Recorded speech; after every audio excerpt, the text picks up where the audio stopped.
Some closing thoughts now on politics. When Karl Rove announced his resignation from the White House earlier this week, he got some rave reviews. Here's a sample circulating on the internet. We should be congratulating Karl Rove for a long, successful run. This is a guy who elected a president twice, who's known as one of the most brilliant political activists of our time. If you've ever talked to him, he's almost got like blinders on. He looks right in the eye, and he talks faster than I do, really fast, right in your face, totally intent on you.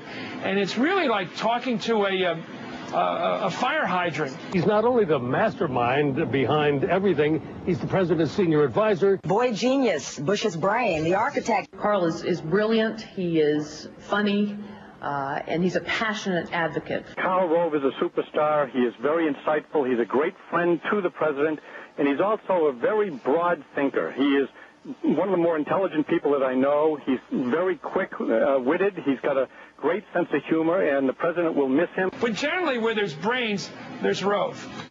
There is, of course, more to be said. What struck me about my fellow Texan Karl Rove is that he knew how to win elections as if they were divine interventions. You may think God summoned Billy Graham to Florida on the eve of the 2000 election to endorse George W. Bush just in the nick of time.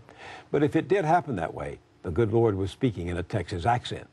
Karl Rove figured out a long time ago that the way to take an intellectually incurious, draft-averse, naughty playboy in a flight jacket with chewing tobacco in his back pocket and make him governor of Texas was to sell him as God's anointed in a state where preachers and televangelists outnumber even oil derricks and jackrabbits.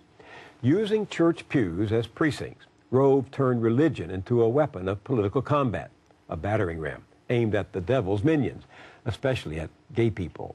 It's so easy, as Karl knew, to scapegoat people you outnumber. And if God is love, as rumor has it, Rove knew in politics to bet on fear and loathing.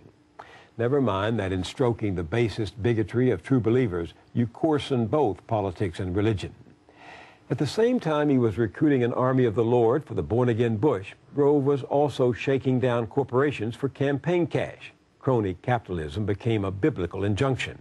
Greed and God won 4 elections in a row, twice in the Lone Star State and twice again in the nation at large. But the result has been to leave Texas under the thumb of big money with huge holes ripped in its social contract and the U.S. government in shambles, paralyzed, polarized, and mired in war, debt, and corruption.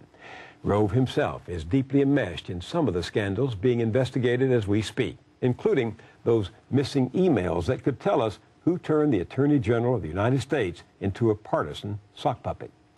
Rove is riding out of Dodge City as the posse rides in. At his press conference this week, he asked God to bless the president and the country, even as reports were circulating that he himself had confessed to friends his own agnosticism. He wished he could believe, but he cannot.